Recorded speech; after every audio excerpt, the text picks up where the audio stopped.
Today I'm going to be learning more about the Swedish language by watching this video. It's 10 Swedish words you won't find in the English language.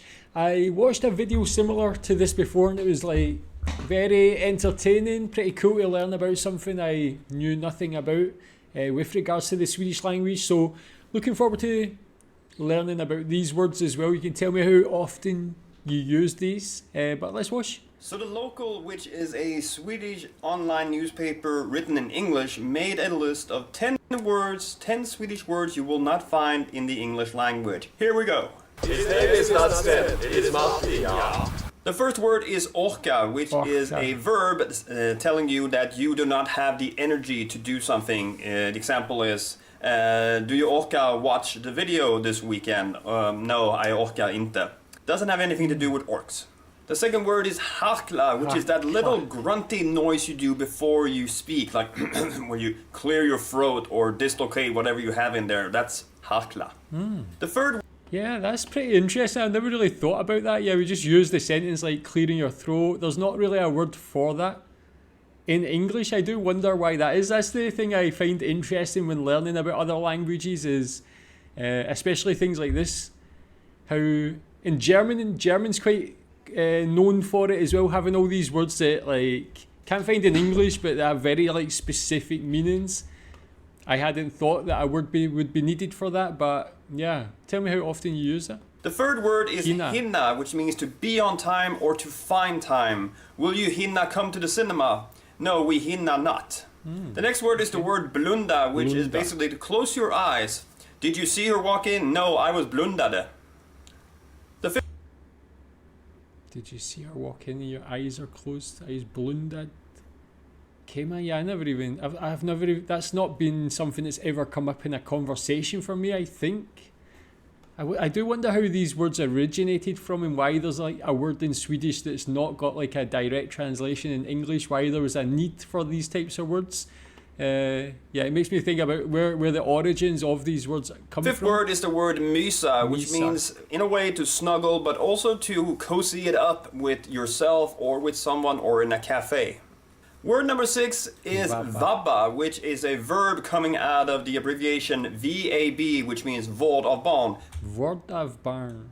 To care for a child, which means that if the child is sick, you get to be home with the kid, and in Sweden, you get paid by the government to do that, and that has become a verb, vabba, to vabba. So is it the actual being paid for it? Is that the word? So wait a minute, if your kid is homesick, is it like a specific type of leave that you would take from work then, or and then you would get paid for that by the government? I feel like here in Malaysia, for instance, if you take a day off like that, you would call it personal leave, and usually it would be your company who pays for it. I think maybe like you only get a certain amount of those days per year, but if I'm correct, the way he's describing it is the government pay that. Is that the case? Is there a certain amount of days you're allowed to do that? Is it unlimited? Is very good. I mean, I'm saying that for here in Malaysia, but not every company will have those benefits.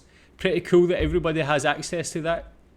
Got to take care of your children, of course. Word number 7 is duktig, which if you go to Sweden, you're going to hear a lot because it kind of means you're good at something or you're talented, but it's used in, let's say, sports where the girl she's very duktig, whereas the guys are very good. Bra.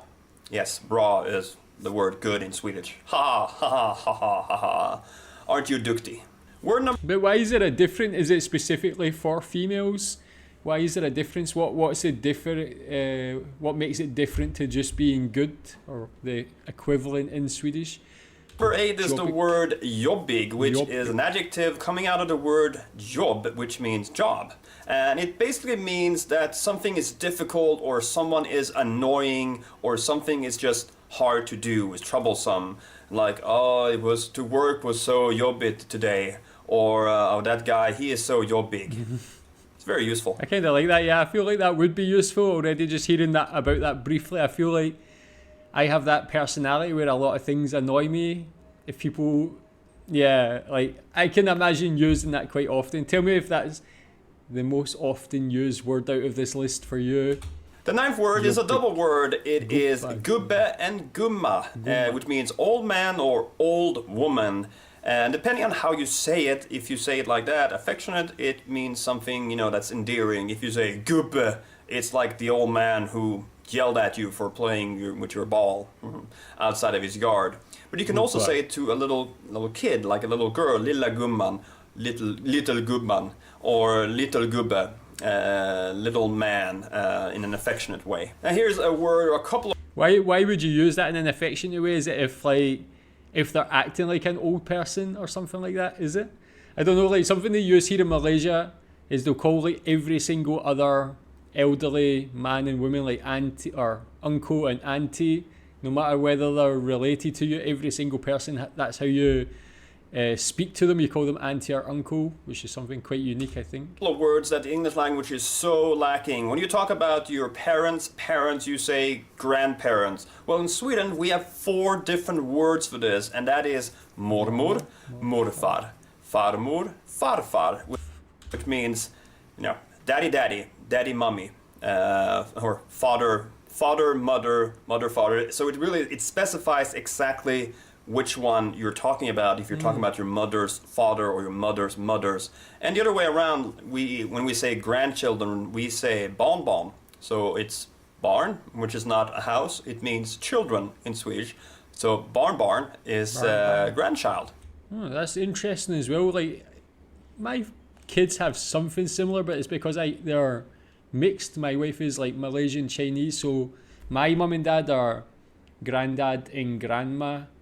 And then on my wife's side, it's like Kong Kong and Ama, which is like the Chinese version of it as well. So like can differentiate. I don't know how it would be different if it was like if we were like a fully Scottish family, if you'd have like maybe granddad and grandpa, grandma and grandmother, something like that. Maybe like just to differentiate them. But this is very like organized. I do like that. Grandchild.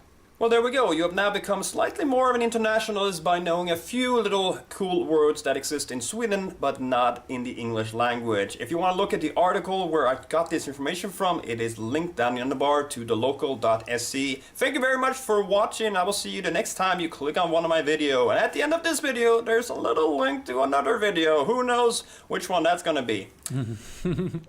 Go subscribe to his channel.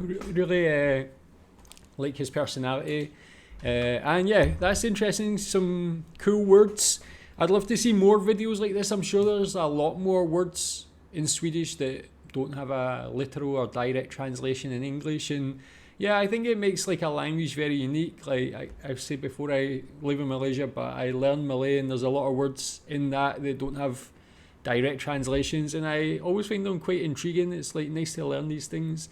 Gives a bit more of an insight into the culture when you're learning about things like family here